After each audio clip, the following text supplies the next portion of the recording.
Top 10 lists are really quite pointless. For one, just like what I'm hypocritically gonna do in this video, when someone makes a top 10 list, they often include numerous special mentions, which includes everyone and their Aunt Sally, which defeats the purpose of having to choose the top 10. Secondly, does anyone really care about anybody else's top 10? Do you even care about your own top 10 list? So many times I've compiled a set of things into a hierarchy of preference, and only seconds later I think, you know what, this is shite and I disagree with all of it. And when you look at other people's top 10s, you never agree with them unless their tastes align with yours. In most cases, you start to think of them as uncultured swines. If they are some famous critic, you're secretly hoping that their choices are similar to yours in order that your opinions are validated, not realizing that they are valid anyway, because they're yours. I think there's something self-defeating in making a top 10 list of movies. You've got a piece of art, something free, and you're forcing your own parameters on it. Say you have two movies, and you're trying to decide which is better or which you prefer more. When it comes to the joys of movie watching, your enjoyment or even the quality of a film cannot be translated into numerical value. That's my opinion. You appreciate elements from both film A and film B. Maybe one has great music, but the other has no music, but is great for other reasons. You can enjoy both, and sitting there tearing your hair out trying to decide which comes first in a list you only care about is pointless. Anyway, enough waffling, because the fact of the matter is, despite all of that, we still love top 10 lists, don't we? Especially forming our own. There's something about it that, whilst illogical, feels so right. It's the same with rating a movie out of 10. It simplifies and summarizes. A movie, for example, might have been a collective project worked on painstakingly for years, with its faults clarified by genuine issues and its successes the result of blood, sweat and toil. But we as movie audiences, we feel ignorantly blissful and ignore all of this and slap a number on it at the end of a review, and boxing in said movie in a ranking system that suits our spur of the moment whims and tastes. And that's just what I'm about to do now. Just to get it out there, this is a list of my top 10 favourite directors. It's got very little to do with how good I think they are. Does anybody really care about my list? Probably not. And the video is way too long as well. But I say this honestly that I am genuinely interested in knowing who my subscribers' favourite directors are. So feel free to post your own top 10 list of directors in the comments below. It might even influence the kind of videos I make in the future. So first of all, I want to get a few special mentions out of the way. Filmmakers who didn't make the list but whom I feel compelled to speak about. The first one is Richard Donner. Donner's movies exemplify why we go to the cinema, why we love watching movies. To be honest, I'm mainly talking about the Lethal Weapon movies here, which I absolutely adore. Today, a lot of people, myself included, complain about the clunky humour in action superhero movies, and rewatching these films, these older action films, it's incredible how flawlessly these movies are able to weave comedy into a set of films that are exceptionally serious and immersive when they need to be. The Tone is a perfect example of how to execute action comedy that does not lose its integrity by ruining scenes with humour when it doesn't need to, but is still laugh out loud funny. The dialogue is very sharp and witty throughout. There's always new stuff you pick up on rewatches. The first movie is actually quite a serious cop flick, with a few moments of humour sprinkled in. The themes of suicide and aging and such are necessary for the bonding of the main characters. We go through the journey, and as each film continues and more brilliant characters are introduced, like Joe Pesci, we feel like we're part of the family. I can always rely on the Lethal Weapon movies to put a smile on my face. 16 Blocks, another great action thriller. The Goonies, a classic 80s family film. The only misstep so far from what I've seen is Assassins, and there's an interesting collection of movies including The Omen and Maverick that I've yet to see. John McTiernan, is that how you pronounce it? Anyway, he's another one who makes the list, and he's a director that modern audiences today are crying out for. You see so many bland action films these days, where the action itself is poorly shot. You think to yourself, how can they get the most basic things wrong, like continuity, relatability, Why is there no immersion or tension in the action? The Predator being one such example. And then you take a look back at McTiernan filmography and you think, wow, there's a man who knew how to do it. I mean, this guy made Predator, a film that's been dear to me since childhood, and then the classic Die Hard, and then the tense underwater thriller The Hunt for Red October, all in a row. Both Predator and Die Hard are in the very top drawer of action movies, both massively respected and would be the pinnacle of any other action filmmaker's career, and yet this guy made both of them, one after the other. Not to mention he directed the only worthy sequel to Die Hard, the third film, the only movie from the franchise deserving to be said in the same breath as the original. The 13th Warrior is also a decent film, a showcase of McTiernan's lack of fear in trying new things. And let's not forget Last Action Hero, a movie ahead of its time that unfortunately spoofed action cinema whilst it was still at its heights and was not well received. Had it been made today, where meta cinema is all the rage, I think critics would have loved it. John Woo is another director I wanted to mention. As you can probably tell by now, I really like action films, and there are a few who could reach the heights of prime John Woo. Woo was a master of the craft, renowned for his spectacular gun-fu shootouts and action set pieces. A Better Tomorrow, The Killer, and my personal favourite of his early films, Hard Boiled, would satisfy any action junkie's cravings. There was beauty in the way Woo would film an action scene. Among the mayhem there was an operatic style and macho wit. The slow-mos, the squibs, the badass protagonists. Woo's movies contained the full package. I remember hearing someone say that with American action films of the 80s, despite how good they were, it was not the action that made them classics, whereas with Woo it was all about the action, pure and simple. And I guess that's quite true when you think about it. When I think of my favourite action films of old, films like Commando, The Running Man, Predator, Die Hard, Rambo, and all those kind of movies, the action isn't necessarily what I remember. It's the characters, the humour, the one-liners and things. But with Woo's films, heck, I can't even remember what Hard Boiled was about, but I still remember the elevator shot in the hospital shootout, the part where he's holding the baby and gunning down people, and the tea house pandemonium. It's a shame then that when he did eventually go to Hollywood, being the first Asian director to helm a major American motion picture, aside from a few decent films like Face Off and Hard Target, many of his films were poor.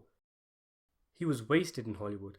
Dissatisfied, Woo would eventually go back to his homeland and made a comeback with the magnificent duo of Red Cliff movies.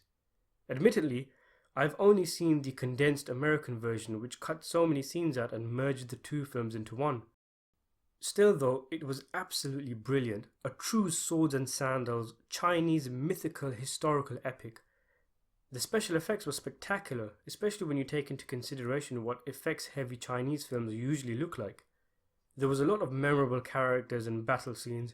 I know it raised a lot of eyebrows because it's over the top, but it's supposed to be over the top, with people jumping into the battlefield and taking on 50 people at a time, but I think it adds to the mythological aspect of the movie. It's like a fable bedtime story your parents read to you as a kid when you fall asleep. And let's be honest, what Woo movie isn't over the top? He's made a few films since. The most eye-catching one is called Manhunt, because it harks back to the classic John Woo movies, as it's an action film set in present day with guns and stuff. Something that every Woo fan has wanted him to go back to. I haven't seen it, but I do plan to, despite the mediocre reception the film has received. Moving on from action cinema, another filmmaker I wanted to mention was Mario Bava. I think I discovered Bava after watching Suspiria, Dario Argento's film, after having started to watch more horror movies starting with Halloween, and then IMDb started recommending me these Italian giallos and horror flicks to me, so I picked A Bay of Blood. Sounded interesting enough, and I absolutely adored it. A framework for the slasher film and a highly stylish prototype of Friday the 13th, it followed many different characters, like a countess, a husband, a few teens, random passerbys, and it was set around a massive bay of water in the country. One by one they all start to get bumped off, different characters killing different people for different reasons, usually for greed and inheritance, until a hilariously tongue-in-cheek ending has the only survivors, the victors, shot by their own children who thought they were holding a toy gun. It was quite a bizarre film, what with all the murders and the ending, and one character spending a significant amount of her screen time naked for no reason really, aside from gratuity of course. But I fell in love with it. It was spellbinding, magnificent music and horrifically gory death were just some of the reasons I chose to sort out Bava's other films, and with each one I ended up falling more and more in love with his style. I would go on to learn that Bava was one of the pioneers of modern horror, having influenced the likes of his aforementioned contemporary Dario Argento, and people like Martin Scorsese and Quentin Tarantino, among others. His horror films usually were dripping with gothic atmosphere, hauntingly beautiful music, impish humour, lavish costumes and creepy castles. His movies were like the Hammer horror movies, only on steroids, and with a much better mastery of the craft. I really loved the way Bava's films looked, the saturated colours and fluorescent lights, his innovative and thrilling camera movements. He was a solid example of why the style over substance argument is not a legitimate complaint, because his style was the substance. There was nothing remarkable about Bava's stories, but the way he told them, the way he wrapped them in colour and eerie style, is a key reason why I couldn't make this video without mentioning him. His best film, interestingly, Rabid Dogs, wasn't even released until years after he died. Other notable films from Bava include Blood and Black Lace, Shock, Black Sunday, Black Sabbath, Barren Blood, and Hatchet for the Honeymoon. When you talk about great filmographies, the conversation goes unfinished if you don't mention the great Billy Wilder. This guy made so many great films. Wilder grew up in what is now Poland and fled Nazi Germany to America, where he became a screenwriter, and he began developing screenplays that were sharp, witty and sophisticated. 3 words that perfectly summarize the man's films and career as a whole. Wilder joked a few times that he became a director only to stop producers from butchering his scripts, and he was never afraid to touch taboo subjects which others would flee from, especially in Hollywood's early production code phase. Wilder's comedies were often sprinkled with cruel realism and cynicism, such as Sunset Boulevard, one of the great Hollywood movies about Hollywood, a film endlessly quotable, largely in part thanks to Gloria Swanson, playing a kind of meta role in which she plays a faded silent era movie star determined to make a comeback in what was back then modern Hollywood. Some Like It Hot is another classic, where Jack Lemmon and Tony Curtis dress up as broads and stow away with an irresistible Marilyn Monroe to hide from the mob. Double Indemnity was the movie that announced Wilder as a worthy filmmaker. One of the best film noirs, a front-running staple of the genre, it follows an insurance man being talked into a murder and insurance scheme by a woman he falls for. This movie is cinematic gold dust, with dynamite dialogue, vintage noir style and some terrific performances, including a career hire from one of my favourite actors, Edward G. Robinson. And those are just a few of his films. There's also A Lost Weekend, Ace in the Hole, Stalag 17, Witness for the Prosecution, one of the very best courtroom dramas I've ever seen, The Apartment, and finally 123. It's a bit of a crap name for a film, but it's one I don't hear a lot about, and yet it is a fantastically witty political, manic-paced comedy with a ferociously lively turn from James Cagney. Worth checking out if you can. I have found that the movies of Giuseppe Tornatore touch me in a way few film directors are able to. I've seen most of this guy's films, not all, and many of them have made me laugh, made me wonder, and some have drained me emotionally. His filmography symbolizes the wondrous nature of cinema, and there's just something about them that just makes me feel, yeah, these are my kind of movies. Maybe it's an Italian thing, because the Italians, and in particular Tornatore and someone in my top 3, tend to emphasize things in movies that I usually look for. Grand orchestral music, epic scenery, melodrama and emotion. Speaking of music, Tornatore often enlisted the talents of Ennio Morricone, the best film composer of all time, who elevated Torontore's films to a whole new level. People were raving about Morricone's score for Tarantino's The Hateful Eight in 2015, which eventually won him his first Oscar, but it's frustrating that his score for The Best Offer 2 years earlier was completely ignored. A mesmerizing and entrancing peculiar score that left me floored. He's also provided great music for the likes of Cinema Paradiso, Malena, The Legend of 1900, A Pure Formality and The Star Maker. The last film is particularly heart-wrenching and devastating. Torontore's films sometimes require you to approach them with a heightened sense of suspension of disbelief, which can be quite difficult for today's cynical audiences. Sometimes the situations presented in his films are quite absurd, like The Legend of 1900, which tells the story of a boy born on a ship who never leaves. But he presents his films in such a way that you buy into the melodrama, because the drama is based in a realm of reality. It's just that reality itself is heightened. I'm guessing most don't dig it, because looking at critical scores of his movies, most of them do not have good scores. One last director I wanted to mention was one who was already in my top 10 but got pushed out, one of the greats of cinema, Federico Fellini. A man whose work is so influential that his name became an adjective, with works inspired by him being labelled Fellini-esque. Fellini's films were very personal and intimate, very idiosyncratic and sometimes absurdly weird and surreal. My first introduction to him was 8½, about a successful director trying to make a film but not having any story to tell, having to deal with actors, fans and the women in his life while suffering from writer's block, and he begins to retreat into his dreams and memories. With the film having been largely influenced on Fellini's own life, even the name being a reference to the 8½ films he had directed up until that point, it was probably a mistake for me to watch this film first, as it would have been more impactful to see the previous ones first, but it still left an unshakable impression on me. I'd never seen anything like this film before. With the protagonist having to deal with so many personal and professional issues and him retreating into his memories and dreams, they started to mix with reality until it becomes almost impossible to determine what is real, what was real and what isn't. At times it's incomprehensible and chaotic, but sentimental and sincere at the same time. It also acted as the perfect bridge between Fellini's filmography, as the first half of his career was full of linear films, whereas after 8½, they got quite fantastical and surreal. Amarcord, for example, is a movie with literally no story. It just takes a peek at the life of a quirky small Italian town full of colour and weird characters.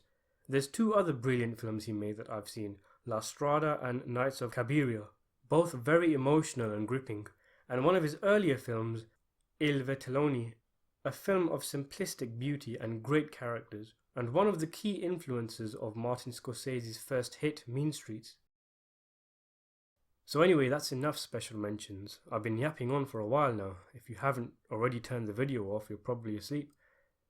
There's loads of other directors I like: Sergio Kurosawa, Gore Verbinski, Ridley Scott, Chan Wook Park, Walter Hill, Werner Herzog, Masaki Kobayashi, but it would take ages to get through all of them. So on to the top 10. From the thousands of films I've been blessed to see, these guys have made the biggest impact. Number 10, having muscled out Federico Fellini after I started watching more and more of his films, is the Japanese legend Akira Kurosawa. Kurosawa, of course, is a monumental influence in modern day cinema, with our favourite fight scenes and battle sequences not having been possible to conceive had it not been for the works of Kurosawa, he himself who was influenced by the works of Americans like John Ford. Kurosawa shot to international stardom with Rashomon, and his most famous work, Seven Samurai, remains endlessly talked about even today. When you think of Kurosawa, you think of samurai fights and large-scale battles, of which there are plenty and done superbly, but we mustn't forget the humanist and personal aspects of his movies and his characters, which pours soul into his films. Kurosawa was a genius on a technical level when it came to cinema. There's loads of videos and articles that you can find showing just how innovative he was with the camera. One of the things you remember more than anything else is the framing in his films, his shot blocking and composition, and the deep focus focal length he often implemented. There's a reason why Spielberg and Lucas call him the master. He wanted to be a painter when he was young, and it shows. They say that his storyboards were incredibly detailed, and the similarity between what he envisioned and what he ended up creating was magnificent. Kurosawa's presentation of a scene to convey exactly what it is intended to express was a minute example of his master of the craft. Each scene transitions to the next flawlessly, and they all come together to create a grand motion picture. And they are so universal, proven by his worldwide fame and the fact that his movies have been remade numerous times. There are few more entertaining ways to spend an evening than being taken away on an intellectually adventurous, visually striking and evocative journey through Japan's mythical past with Kurosawa. Or of course, with his non-samurai films, the country's then agitated post-war present. His filmography reads like a top 10 category of its own. There are so many great films I've seen and so many acclaimed ones I've yet to see. Yojimbo and Sanjuro are two of Kurosawa's most polished, humorous works, two films which would be the magnum opus of any other director's career, but just another day at the office for the great Kurosawa. The Hidden Fortress is a wonderful adventure film and was a major influence on George Lucas for his first Star Wars movie. It might be the most accessible of Kurosawa's films and is definitely one of his most entertaining, combining humor, violence, emotions and escapade to create a compelling film. Kurosawa often adapted Shakespeare, and one of his most hypnotic and haunting and chilling films is his adaptation of Macbeth, Throne of Blood, which I feel is the best adaptation of the play on celluloid. Just under 2 hours long, somehow the movie feels like a 3-hour epic, and it's filled to the brim with stunning, dazzling visual imagery and Shakespearean poetry. Combining the elite of European literature with the Japanese art, made for one of the best films you will ever see. It's very chilling, evocatively atmospheric, and the crisp black and white photography adding to the creep factor. My favourite Kurosawa film was his last great masterpiece, one of the very best motion pictures that will ever grace the screen. His adaptation of King Lear, Ran. For me, this operatic tragedy towers above even most of Kurosawa's other works. It can very seriously be regarded as the apex of cinematic artistry, and it's an epic in every sense of the word, and then some. It genuinely left me stunned and speechless. I actually remember watching the battle where the king's castle is surrounded, being struck dumbfounded at how the visuals, the story and the sound all came together to become something masterful. To think that Kurosawa made this work of art, this gorgeous blend of pain and beauty, of complex family dynamics, of incredible large-scale war sequences at the age of 75 is stunning. I still have a lot of Kurosawa films to see, but the ones I have watched have left such an impression. Number 9 on my list is a director who apparently loved making movies so much, if he didn't have anything worthwhile on the cards, he would literally open his bedside drawer and pull out any old script and film it. It might explain a few stinkers here and there, but Sidney Lumet has made enough great films to be talked about in and amongst the greats, but tends not to get the recognition those who have seen his films will feel he deserves. An actor's director, Lumet was famous for bringing out the very best of his cast, whether it be legends like Al Pacino or those not known for their theatre skills like Vin Diesel. Almost every actor who worked with Lumet gave one of their best, if not the best performance of their career in a Lumet picture. Though known as a New York director, Lumet effortlessly ventured outside of his comfort zone and produced some of his very best work away from the culture of the Big Apple, like with The Hill, a prison movie starring Sean Connery that, a bit like how I mentioned with Kurosawa, might be considered another director's greatest achievement, but Lumet has made so many greats, the movie has been actually buried under more famous ones and is not too well known. Lumet loved dialogue. He has said that he is a great believer in words in film, so unlike the likes of the aforementioned Kurosawa, Lumet's movies were dialogue heavy. Heck, his best film and first film, 12 Angry Men, is literally just a few guys sitting in a room talking for an hour and a half. The spoken parts in his movies always felt natural, and his movies felt like they took place in the real world, almost like you'd been dropped as a bystander in a few days in the life of a couple of characters. Whether it be seedy movies about cops on a stakeout in the dirty underbelly of New York, or charged stage play style courtroom dramas, Lumet was the man if you want to see a great drama. Just give him a good script and he'll do the rest. Lumet was one to often explore masculinity with all of its paradoxes and complexities. Most of his films were male dominated, containing excellent shouting matches by actors at the top of their game.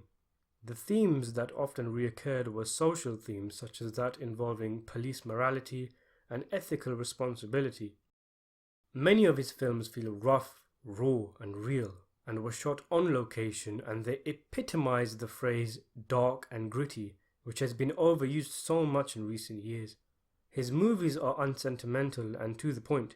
They often featured method actors in their prime, and through a masterful command of the camera gave his films a feel of spontaneity and improvisation. In other words, they feel real. One of the reasons I like him so much, aside from the style and subject of his films, is the sheer amount of great films he's made. It's mind-boggling to think that the same man directed 12 Angry Men in the 50s, Before the Devil Knows You're Dead in the noughties, and in between is this vast ocean containing The Pawnbroker, Failsafe, The Hill, The Offence, Serpico, Murder on the Orient Express, the original one made in the 70s, not the recent one, Dog Day Afternoon, Network, Prince of the City, The Verdict, and Running on Empty. What a magnificent collection of films. Number 8 on my list is one of the ballsiest filmmakers and one who has been a critical part of the evolution of cinema through his technological innovations, James Cameron. As difficult as he apparently is to work for, his determination, intelligence, and eye for narrative makes him one of my favourite storytellers. His films are quality, and the artistry in his filmography is mesmerizingly assured, and even now he still continues to push the boundaries, and I am looking forward to see what he's cooked up with the Avatar sequels. Personally, I'm in the camp of people that would rather he was spending these years making other films, something adult orientated preferably. Remember, for example, when he was going to direct Alien 5? But still, Avatar is his baby. He spent a decade waiting for technology to catch up with his imagination and then went about creating the technology to make the film. Cameron always delivers, and I do think the new Pandora movies will be something. He's one of the biggest directors of all time, and the fact that a new Cameron movie is so rare makes each of his films an event. He's able to command productions with huge budgets, but always seems to make outrageous amounts of money from them. His skills are paramount, elevating B-movies with his talent at audience manipulation and visual artistry. I think my first encounter with Cameron was Aliens. It was the first Alien movie I'd seen, and for many years it was my favourite movie. And even now I'd say it's probably in my top 3. It was the first proper film I watched, and I even remember how I came about to see it. My mum and I were in the shops and I saw a VHS copy of Jaws on a rack, and I wanted to buy it because all my friends had seen the film and were always talking about it. I was about 7 and there was a woman swimming on the front cover, and I think my mum must have seen the film by then anyway, and her mind must have been racing, not wanting to expose her son to that kind of nudity. So instead, she picks a copy of another film and says, No, watch this instead. And it was a copy of Aliens. Yeah, recommending a film where extraterrestrials burst out of your body and giant monsters rip you in half to a 7-year-old might seem like a crazy idea, and the event may have been followed by a few weeks of me waking up screaming in the night, but Aliens was a kind of rite of passage that opened the doors to me. It sparked a genuine interest in film. It was such a glorious picture, and years later I would digest just how glorious, given in teenage and adult years I could recognize the masterstroke performances, the out-of-this-world special effects, the way the movie builds on themes from its predecessor and adds new ones, among other things. Mainly, Cameron's ability to bring everything together to create a truly sensational experience. I'd seen movies before, I'd heard the music and sounds from them, but Aliens, even back then as a child, it made me feel. It was a learning experience in how a film can emotionally affect you. You can feel the dread while the Marines amble and shuffle their way through Hadley's Hope. You can feel Ripley's sense of anticipation and preparation as the elevator literally drops her into her worst nightmare. You can feel her rage as she blasts away the alien nest and pours all her fury and frustration into attacking the Queen, this creature responsible for all the pain in her life, the mother of the death of her crew, the Marines, and essentially her daughter also. Aliens is still one of the best films of the 80s, and there's always a discussion amongst Cameron fans about which film is his best, this or Terminator 2. T2 is another one from my childhood, such a special film, magical, pioneering special effects, Arnold on his A-game, Linda Hamilton's remarkable transformation from the meek, skittish waitress from the first film. And then you have to remember the changes Cameron made from the first film, like making the killer cyborg genuinely horrifying in Terminator 1. Remember the police station shootout and the stop-motion freakiness at the end? And what does he do? He makes him into the good guy. That was a decision that risked rubbing audiences up the wrong way. But not only did he pull it off, as he always seems to do, but he presented an even more horrifying antagonist, Terminator, in the sequel. Honestly, it brings a tear to the eye just how well made Terminator 2 is. The opening, for example, is just marvellous.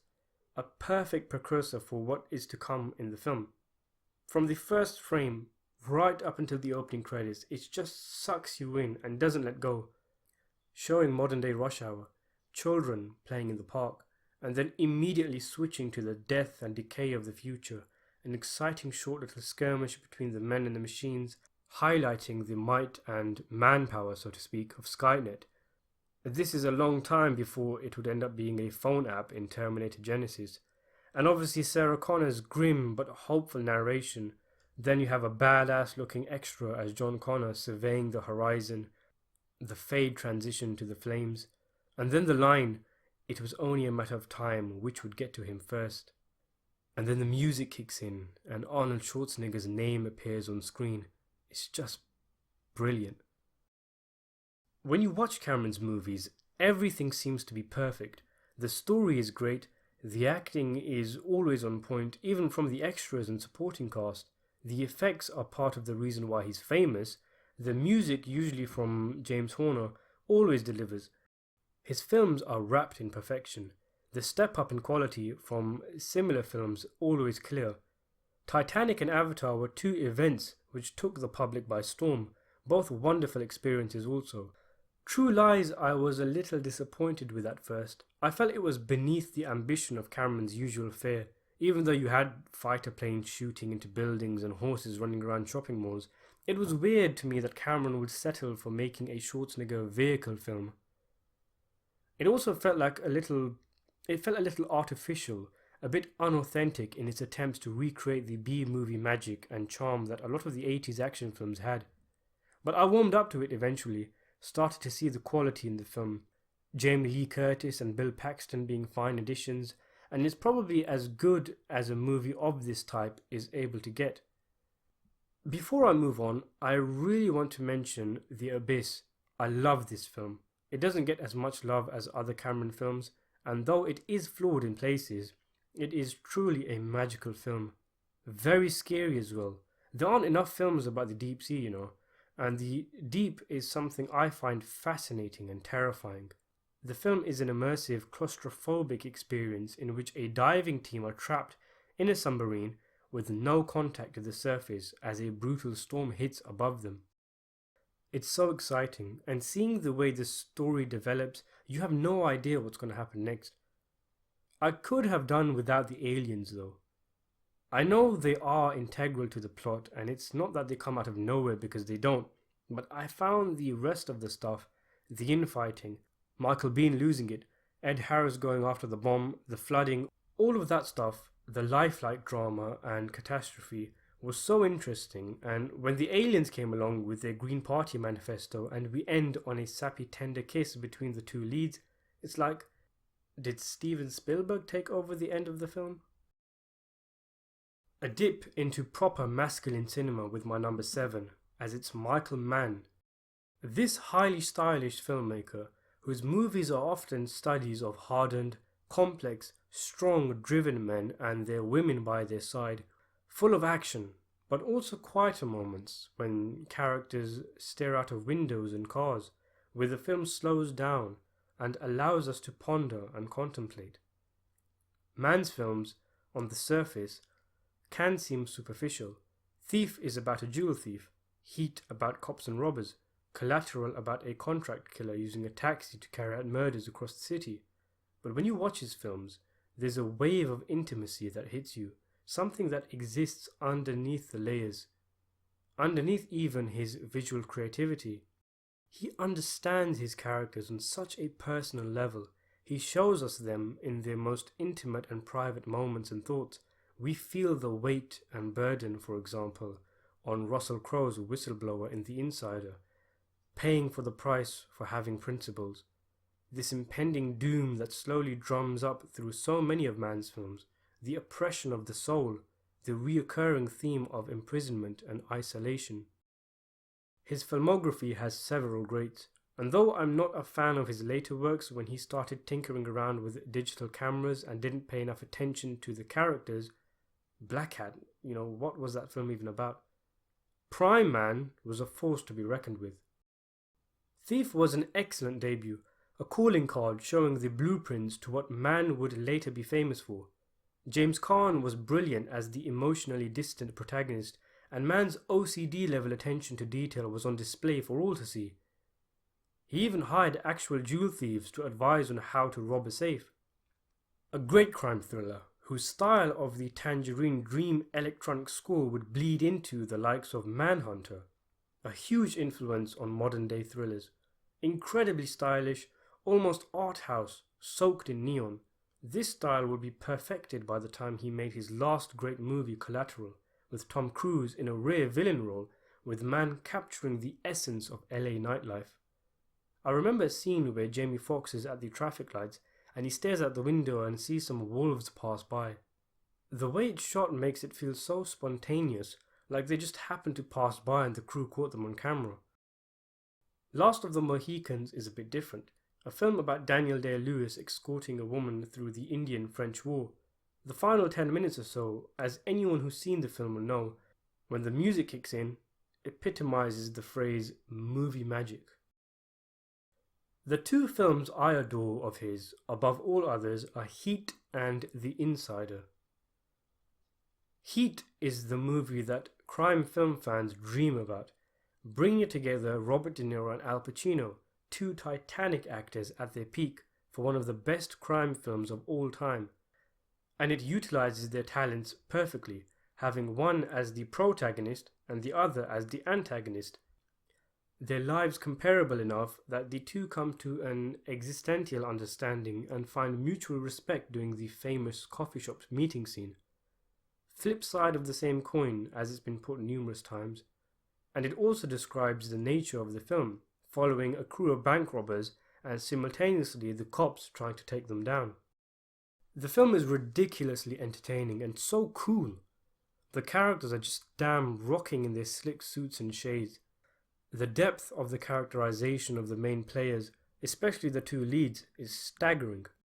There are so many shots still vivid in the mind, like when Pacino's car approaches the highway, and as soon as it catches up to the camera, which was following the car on a pivot, the camera then travels adjacent to it, and the beat drops from Mowgli's New Dawn fades, and it's just so cool.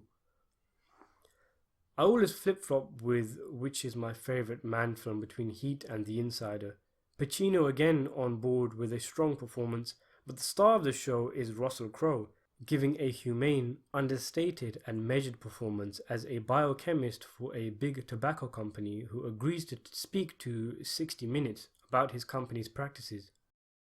This sparks death threats, stalking and a smear campaign, while 60 Minutes producer Pacino desperately fights to stop the interview from getting pulled off air. Crowe battles with others and himself to tell the story, losing friends and family along the way. It's a fascinating film, told with such panache, which explores how ordinary people cope when put under extraordinary pressure. There's no guns here. The action is the dynamite performance from a great collection of fine actors, including Christopher Plummer and Michael Gambon, all shepherded by a Michael Mann at the top of his game.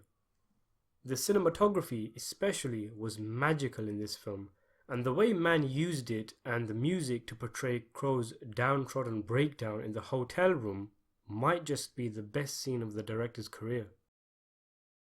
My next pick is Alfred Hitchcock. I mean, this one is pretty self-explanatory, isn't it? The guy was a legend and made so many great films. Renowned tension and suspense with the odd garnish of dry humour, the odd film noir here and there, and one very famous horror movie. If somehow you've come to find you don't like Hitchcock's films, or you don't think much of him, my answer would quite simply be you haven't seen enough Hitchcock films, and my advice would be to keep watching, because you'll eventually find one you love. That is, of course, unless if you think for some reason you don't like older movies, in which case there's something wrong with you, mate. Although known as a master of suspense, which he was, we mustn't paint all of his movies under the same brush, as even those that can be considered thrillers, mysteries or suspense films are all very diverse and different, each with its own attributes and ploys and major differences, even when he remakes his own movies like with The Man Who Knew Too Much. Hitchcock is also quite interesting because he himself engineered a kind of comedic persona which was recognized by audiences and made him a household name, utilizing television in self-promoting his films by putting himself in film trailers, along with his famous cameos and garnishes of comedy. It's things like these that, no matter how terrifying or nail-biting his films are, it feels like he's winking at you and wants you to enjoy yourself, after scaring the piss out of you, of course. His body of work is an ocean to dive into with so many great films. Vertigo is my favourite, a film which surprised me even by Hitchcock's high standards, and is one of the few films I've ever rated a 10 out of 10. It's bewitching is the way to describe it, haunting and absolutely fascinating, with a dreamlike feel.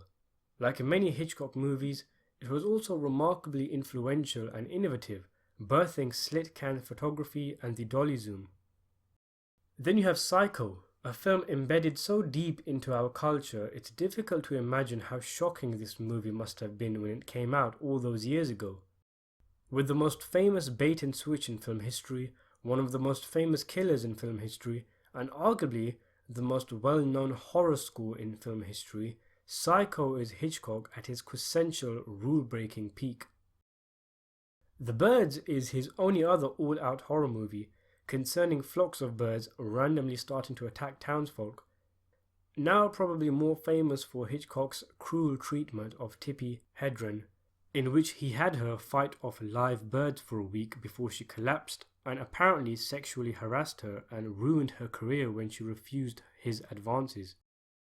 Strangers on a Train is an excellent noir thriller in which a creepy dude tries to convince a tennis player that two people can get away with murder by murdering the other's rival, and thus there being no motive. He then kills the tennis player's rival and blackmails him into carrying out a murder for him. I'm a really big fan of Rope, the director's first Technicolor movie, in which two bored college kids strangle their classmate and hide the body in a chest and invite the murdered party's friends and fiancé around for dinner, with everyone eating around the corpse. These demented pair of high society psychos, believing that some men are superior to others and thus have rights over them, play this game while Hitchcock plays one of his own. Famously through use of long takes and camera trickery, making it look like the entire film was shot in one take. It was actually shot in 10, which is still a remarkable feat, given that at the time film cameras could only hold 10 minutes worth of film. A standout from his superb filmography is Rebecca, a gothic melodrama in which a creepy housekeeper psychologically tortures her master's new wife and obsesses over his dead first one. It has a ghostly air about it and contains some stunning cinematography. One of my absolute favourites is Dial M for Murder, in which a man plans the murder of his cheating wife in their apartment while he is out, but it all goes wrong with her killing the assassin, and he then sets about using the situation to his advantage. It's an excellent film, focused on minute details and clues that can swing a police investigation one way or the other. Lifeboat is another great one, set in a single location where survivors of a bombed ship climb aboard a small lifeboat and must collaborate to come to decisions on how to survive. Not easy when they all come from different slices of life. Things get further complicated when who climbs aboard but the very same man who shot down the ship? There's loads of other Hitchcock movies I've seen worth watching, ranging from good to outstanding, like The Wrong Man, North by Northwest, The Man Who Knew Too Much, Rear Window, The Trouble with Harry, The 39 Steps, Notorious, The Lady Vanishes, and Shadow of a Doubt. On to my top 5 now. And saying that, I'm actually looking at this list, and like I said at the beginning of this video, I don't even agree with the order anymore, and I haven't even finished the video yet. But anyway, it's Francis Ford Coppola. Now, like with most people, I haven't seen the majority of Coppola's output, only the big ones, like the Corleone Trilogy, Apocalypse Now, and The Conversation, but those handful of films are enough to cement him as one of the very best. Coppola owned 1970s Hollywood cinema through these jaw-dropping 4 pictures with incredible vision and scope before his later years where he began making more personal movies, but in doing so, slid out of the public eye. The Corleone Trilogy, just staggering, the peak of cinema. What can you say about these films that hasn't already been said? The third may have been a misfire, coming 10 years too late, and when many involved were thinking about improving their bank balance rather than making a good picture, but it's still a film worth watching. If the first 2 are 10 out of 10 films, then the third is a solid 8. Everyone remembers the first. Everyone can quote and recognize it even if they haven't seen it, but it isn't just a mafia movie. All the mob stuff is of course really interesting, but at its heart, what the film and trilogy is about is family. It's a family saga, first and foremost, not a gangster saga. The themes of patriarchy, passing the torch, the father and son relationship, the culture clash of first and second generation immigration, separating business from personal matters, the American dream, justice, loyalty and betrayal, and greed and power are all deeply and eloquently explored. It's such a rich movie, and so is the sequel, with characters incredibly nuanced and detailed. Michael Corleone played by Al Pacino front and center. So much so that you could write multiple page essays about even some of the background characters. Much of the film's strength comes from Coppola's understanding of Italian-American culture and how he gets the expression of it just right through the use of visual language. The film feels highly personal, and that's probably because many of the themes resonate and relate with issues we all have, and we all have a different experience with it and take different things from it, empathizing with different characters. The evolution and growth of Michael is stunning. I remember being floored by the movie's final scene in which you see a visual representation on him becoming literally the thing he hated in the first portion of the film. The second movie explores him further, highlighting his ruthlessness and emotional detachment, whilst contrasting this with flashbacks to his father's rise, who's played by Robert De Niro, mimicking Marlon Brando's iconic performance, in which, to summarize, he was shown to be warm, respectful, and genuinely helped people from tyrannical oppressors. The first 2 films have a ridiculous amount of classic scenes, from the opening of the first, the horse head in the bed, the baptism, the kiss of death, the meeting of the 5 crime families, Fredo on the boat, among so many others. It's a sweeping epic on every scale, but executed intimately with Shakespearean gravitas. One of Coppola's key 1970s pictures was The Conversation with Gene Hackman. An excellent paranoid conspiracy thriller, the film is also a remarkable character study of the isolated and introverted main character. Unable to find intimacy and connection with others, he instead listens to conversations through recordings until he seemingly stumbles upon a dark murder plot involving a couple. The anxiety and torment that the main character goes through is achieved spectacularly by Hackman, and the sound design and editing is triumphant in getting us to feel the breakdown of his mental state. It's crazy just how much things have changed since the film was released in terms of surveillance, with people willfully today giving away the same personal information online that Hackman is willing to tear down his apartment to stop from getting out.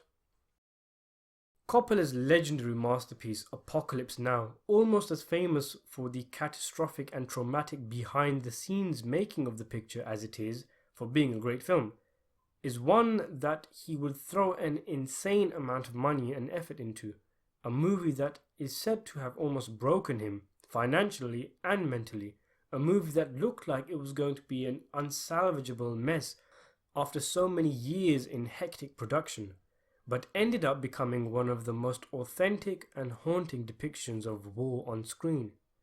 It's a trip deeper and deeper into a nightmare, an almost surreal coalition of disturbing imagery and psychological meditation. On to number 4, and this guy might not be held in the same pedigree as those around him, but I have found a lot to enjoy in the works of John Carpenter. Now, I have already done a 50-minute podcast on the works of Carpenter and another one on the Halloween franchise, so I will be brief here as I covered much of what I would say on Carpenter in those videos. My introduction to Carpenter was watching The Thing as a child. Scared the shite out of me, but I loved it. I didn't go and search for more Carpenter films because I didn't know who he was, and aside from monster movies, I didn't yet have an interest in horror movies. But then years later, I felt an urge to delve into the world of horror cinema and looked up some of the more famous horror films, and Halloween obviously came up.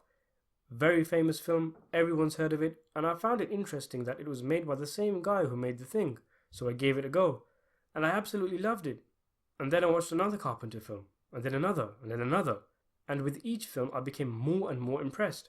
One of the best aspects of his films was the suave style, most prominent in the likes of his cooler films like Big Trouble in Little China and Escape from New York. His cheap films were exceptionally polished, and his self-made music is always something to look out for. For someone known as the master of horror, he's surprisingly versatile, with him branching successfully into sentimental melodrama with Starman being the most eye-raising achievement of his. Because of Carpenter's distinct style, I have even enjoyed his mangled works, those made in the latter half of his career like Escape from LA and Ghost of Mars. There's a cheesy quality to them. I don't know, it makes them endearing and enjoyable. In fact, the only Carpenter films I'm not a fan of, pretty much just Village of the Damned and The Ward, are the ones where his style and visual flair is stripped out and non-existent, and the films are very dull as a result. These films commit cinema's ultimate sin. They're boring. Whereas Escape from LA and Ghost of Mars, as dumb as they are, have character and aren't tiresome. The first of my top 3 favourite filmmakers of all time is someone who's always in the conversation as to who is the best director of all time. And I don't think most would find an issue with Stanley Kubrick being called one of the most talented men ever to sit behind a camera. Kubrick's filmography is one famously varied, with him dabbling in one genre and then choosing a completely different one the next, leaving each genre with, more often than not, a masterpiece. His films are endlessly poured upon by audiences and film scholars, analysing every nook and cranny of his incredibly detailed pictures which often took years and years of research and preparation, which is a primary reason explaining the huge gaps of time in between his works. But the gaps don't matter, because you watch one of his films and it feels like you've just had a huge, fulfilling meal. expertly cooked and presented, and you just sit there like a spoiled fatty in momentary bliss, digesting everything you've seen. And after the high wears off, you want to stuff your face again, but not just yet, because you want to savor the moment. Instead, you head into the kitchen and ask the cooks and critics just what made the meal so good. Kubrick's movies feel like this. They fill you with a sensation of fulfillment and yet leave you with that teasing sensation of wanting to further explore and study. I vividly remember my best Kubrick experience. On a day I had a venomous spat with someone in my home. I was full of fury and anger and charged upstairs into my room knowing I'd be there for the rest of the evening.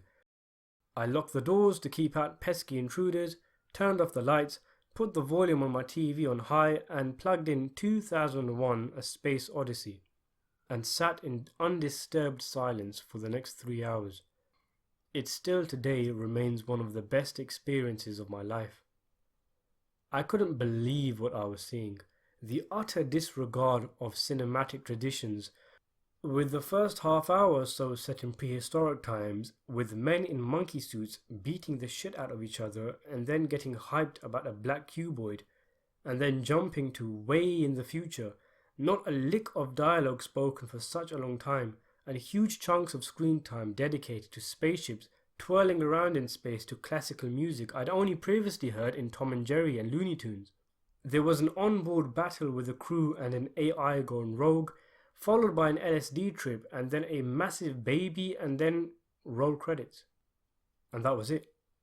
And I loved every minute of it. It was mesmerizing in so many ways. First of all, the sheer balls to make a film like this. Just think how easily laughable many of the segments could have been in lesser hands, but it was such an immersive experience with nothing breaking the hypnotic magnetism the film had. And then the special effects, mind-blowing, even today, like the spacecraft and the zero-gravity scenes.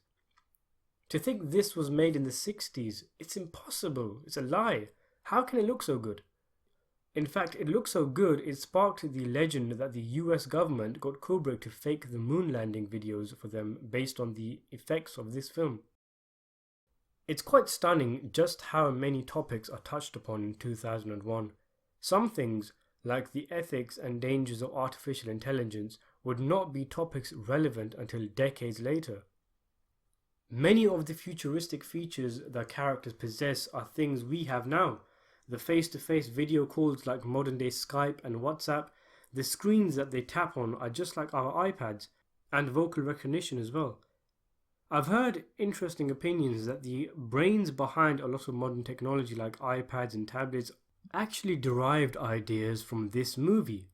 Whether that's true or not, I don't know, but it just reiterates how timeless and influential Kubrick's exploration of man's relationship with the universe is. 2001 is a milestone in filmmaking, something that can be said for a vast number of Kubrick films, including his controversial, ultra-violent dystopian piece, A Clockwork Orange. Who can forget the opening shot of Alex staring and the bizarre things he's surrounded by, and what follows is a raging, boiling cauldron of debauchery and wickedness. Alex and his cronies go about committing all sorts of heinous acts as they please, and after being caught and incarcerated, he agrees to a treatment that strips him of his free will, and he's literally unable to commit the acts he previously committed. And even though he changes his ways, he's met with venom from those who he's wronged in the past, making it even more difficult to change. Aside from the question as to whether the treatment will even last in the long run, the events in the film open up thought-provoking discussions on free will, authority, and morality. An incredibly bold and risky picture. A Clockwork Orange shocks even today when audiences have become more accustomed to on-screen violence. What's even more curious is how entertaining the violence is made to be, coated in classical and whimsical music. The film feels oddly juvenile in a way, cartoonish. Alex's witty voiceover and the nadsat slang contribute to this, and the film is filled to the brim with uncomfortable juxtaposition which heightens its disturbing nature, like Alex's chanting of Singing in the Rain whilst he violates a woman in front of her husband. One of the standouts in Kubrick's remarkable filmography is Barry Lyndon, yet another Kubrick picture that blew me away. The most obvious quality is the Oscar-winning cinematography, simply stunning visuals. If you pause this movie at any given time, it looks like an 18th century painting. It's an absolutely gorgeous film, one of the very best shot films of all time, and it's matched with Kubrick's A-grade framing and the top-tier production and costume design. Much of the film was very famously shot with natural and candlelight, evoking an atmosphere and look authentic to the time period depicted. The film tells the strange story of Barry Lyndon, an opportunistic Irishman who is raised from lowly commoner to profound positions in high society. It's a wonderful story, told magnificently by Kubrick along with all his witty black humour.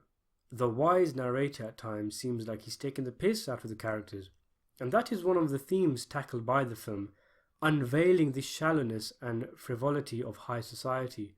There's a cynical feel to the film, in that whilst we can sympathise with the events that befall Barry, there's enough detachment in the direction that we are always on the outside looking in, exploring and examining the characters.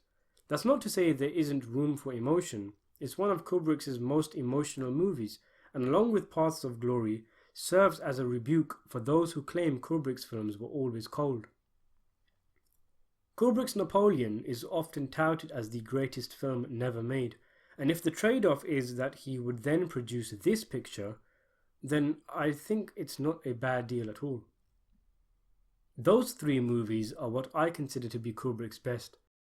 It's a meaningless debate anyway, because he's got so many greats in his locker, like the much dissected The Shining, the hilarious but brutal Full Metal Jacket, the sinister and unnerving Eyes Wide Shut, the bombastic but sharp political commentary Dr. Strangelove, and early pre-renowned status Kubrick films like The Killing and Spartacus. My second favourite director of all time is one who subscribers to my channel would have no doubt would make the list, looking at the kind of videos I make, but I think most would guess he'd be at number 1. Not so, but the name Martin Scorsese is one held in such high esteem these days, rightly so. He's considered something of a cinematic priest.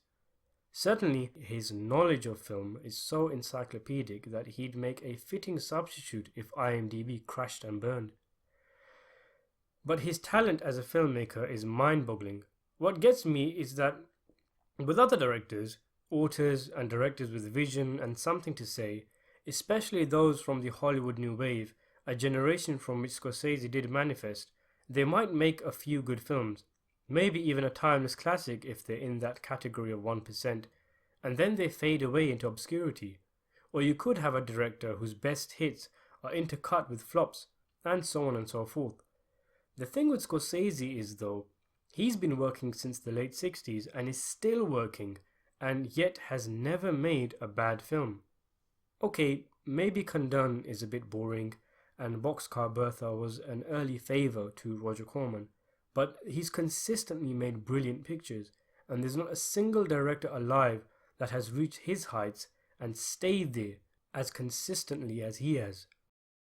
And it's made even more amazing that he directs all sorts of different pictures, dabbling in this and that, and creating cinematic marvel in the process.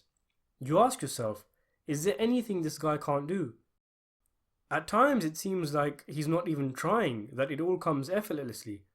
It's just a case of us, as the audience, waiting 2 or 3 years for the next Scorsese film, getting a brilliant movie, and rinse and repeat for decades. Even things like The Key to Reservoir, a 10-minute short he directed where he tried to mimic the style of Alfred Hitchcock. The detail and craft in what was only supposed to be a little comical advertisement was stunning. I've seen all of his feature films, and it's almost unbelievable that one man has that much talent. What's the secret that he has that others like Spielberg, Cimino, Cassavetes, Coppola, De Palma and Friedkin, among others, aren't in on? Who knows? But it's clear he isn't afraid to try new things, unafraid to venture into television and streaming, filming documentaries and using digital when he needs to, and even making one film in 3D.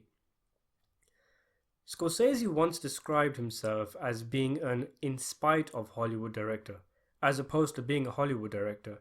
And when you read up on his battles with studio execs in the 70s, his war with Harvey Weinstein and Gangs of New York, the struggle to get The Irishman made, again, it's simply stunning that one man has a filmography like his.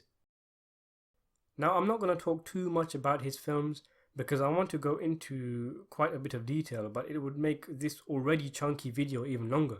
So I'll leave the discussion on his filmography for another podcast. But what first attracted me to Scorsese was his gangster films. I binge watched all the famous ones in the genre, not knowing who directed which, Goodfellas and Casino among them. In and amongst Scarface, Carlito's Way, American Gangster, Donnie Brasco, etc., there was a special quality to them, an energy. The films were long, but they flew by, and the performances from the likes of De Niro and Pesci left massive impacts. But I also noticed the camera work and editing, especially the way the music, narration, and the breaking down of the fourth wall was interwoven and intertwined. They were directed with such superiority and confidence. And then I saw another Scorsese film, and then another, and then another, and it shocked me how different his films all were, how varied and diverse. Frustrating when you think of his reputation as simply a gangster movie director. Sure, his films have recurring themes like machoism and Catholic guilt, but are we saying having an identity is a bad thing now? How can anyone say that the introspective and haunting Taxi Driver is anything like the noir-esque and fierce Cape Fear, or the sweeping elegance of The Age of Innocence is comparable to the rough and gruff Mean Streets? Hugo, Silence, The Wolf of Wall Street, Raging Bull, Alice Doesn't Live Here Anymore, After Hours, The Aviator, The King of Comedy, The Color of Money, The Departed, and Shutter Island, among others. That is a stunning collection of films. Even some of his lesser celebrated works like the underrated Bringing Out the Dead are rampant with Scorsese's creative juices practically seeping through the celluloid. Scorsese is one of a kind. He's the last great filmmaker standing against the modern day corporate Hollywood. His achievements will never be replicated, and we're lucky to have had him, and even more lucky that his thirst to make movies has not yet quenched, with more films on the way providing his health provides. He's a living legend, a master of cinema, who helped reinvent American cinema along with his new wave contemporaries. Often the maker of films with unflinching intense violence and morally questionable protagonists, Scorsese is not at all afraid to challenge his audiences and test their own morality. For over 5 decades he has entertained and challenged, his films spanning numerous genres and merging them. Even now, over the age of 70, he continues to push boundaries, with his latest film The Irishman due for release this year, utilizing state-of-the-art de-aging CGI effects. So if Scorsese, much as I love him, is my number 2, who is the man at the top? Well, this might seem like a left field choice, but my favorite director of all time is actually Sergio Leone. It might seem a surprising pick, given that I hardly ever mention the guy on my channel or make videos on his films, but that's part of the enigma, because I don't even know why he's my favorite director. I can't analyze his films or put a microscope to his methods.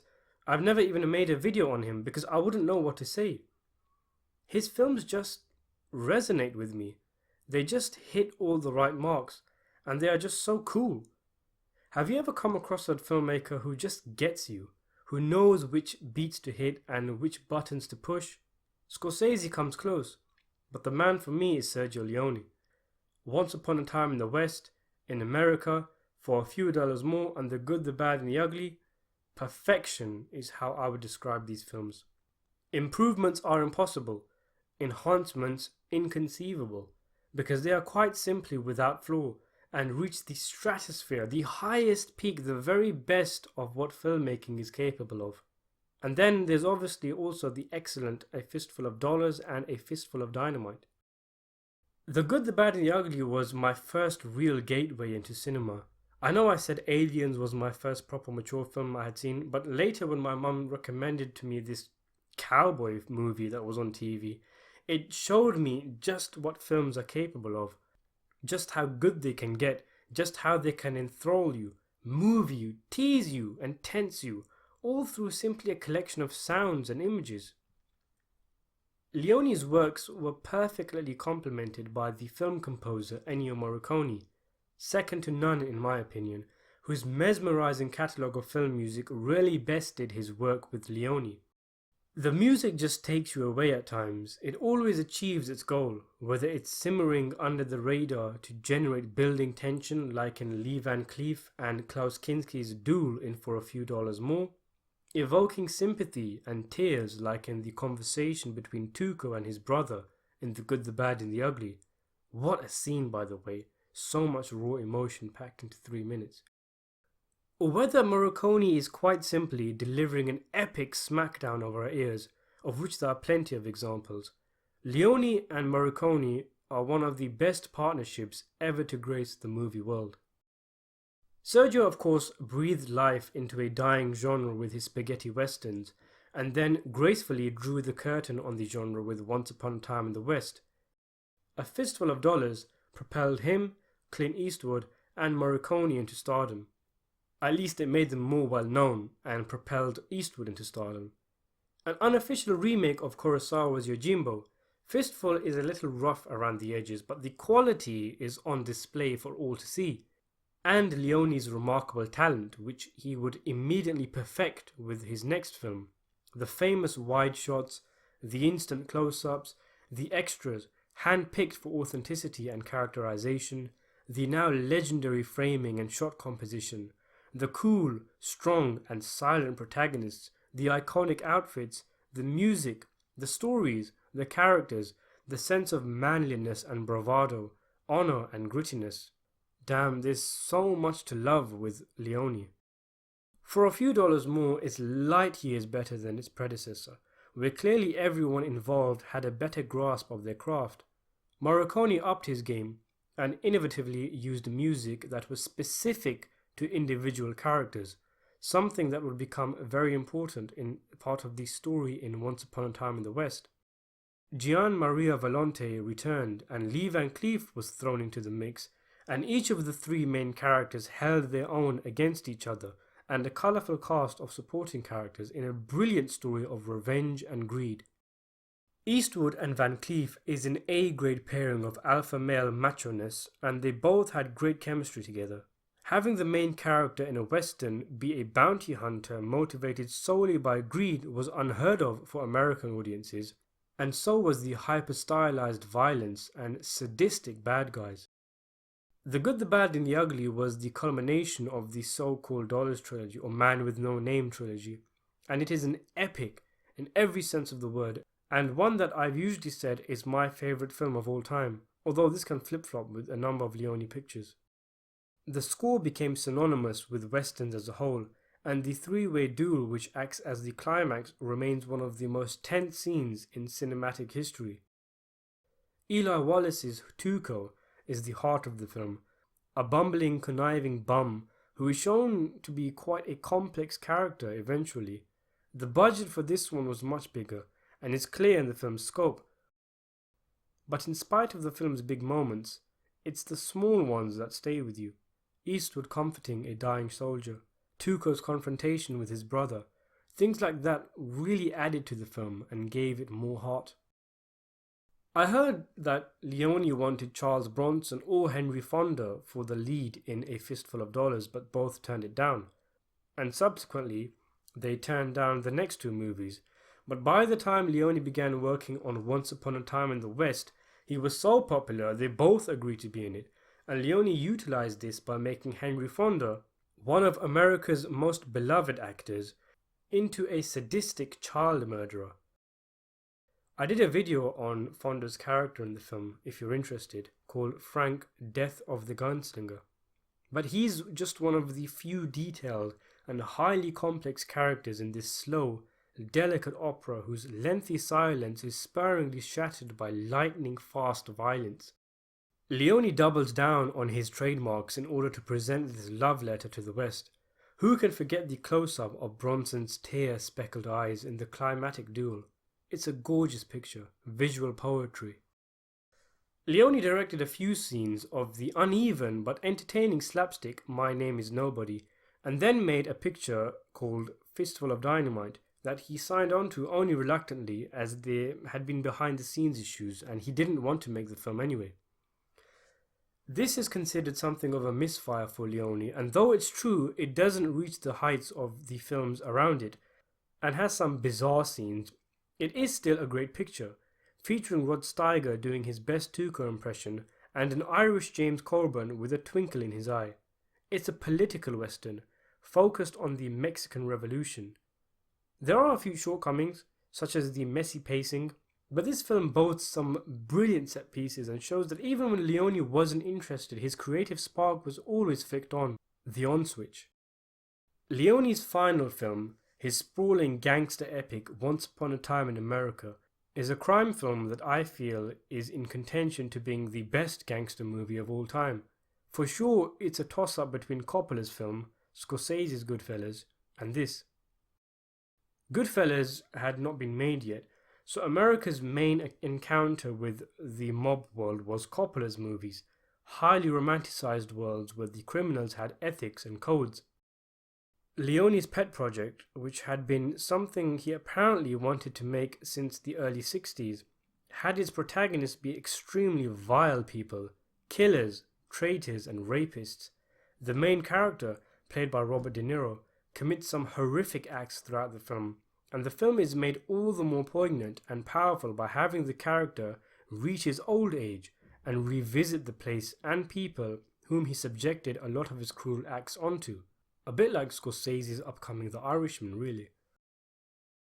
Once Upon a Time in America is a crime saga spanning decades and flip-flops between time periods, showing the heyday of De Niro's gang, the joyous times in their youth when they all met, and during the senior years, after which rifts and deaths in the relationships made things go sour.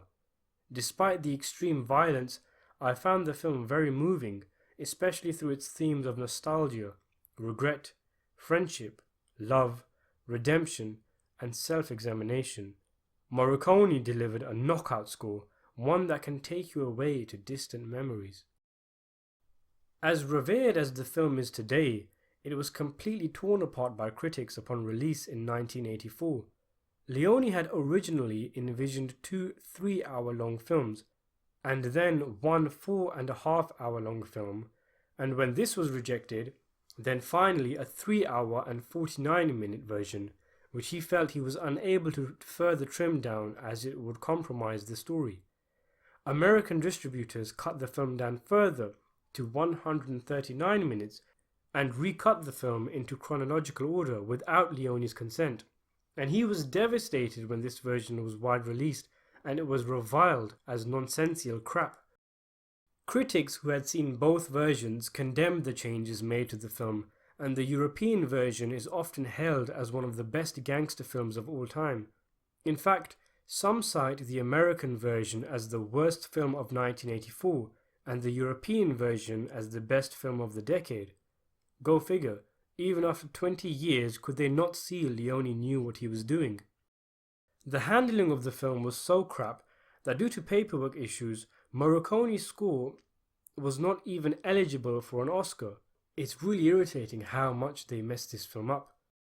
There's a longer version of the movie as well that exists if you're interested. I think it was released in 2012, which contains so-called lost scenes. But with that version, the scenes that they entered, the quality doesn't match with the rest of the film and it's quite noticeable, kind of taking you out of the film. Undoubtedly one of the best films never made, stopped only by Leone's sudden death 5 years after the release of Once Upon a Time in America.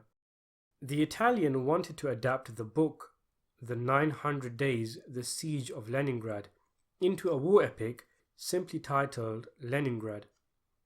The plot would focus on an American photographer, played by Robert De Niro, who becomes trapped in Russia as the Germans begin bombing the city. He ends up falling in love and impregnating a native woman, and the two attempt to survive the siege and evade the Russian secret police. Leone had convinced Ennio Morricone to do the music, and apparently he had actually scored some of it, but it was never recorded and released. And Leone had set the budget at a staggering $100 million and was set to begin filming in 1990 before he died 2 days before shooting was scheduled.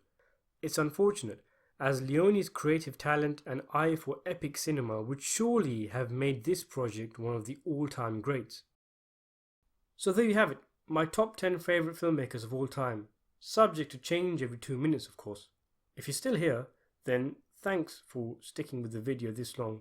And as stated, I'm very interested in knowing who my subscribers' favourite filmmakers are, so if you have a minute, feel free to list your own top 10 in the comments below, and thanks for watching.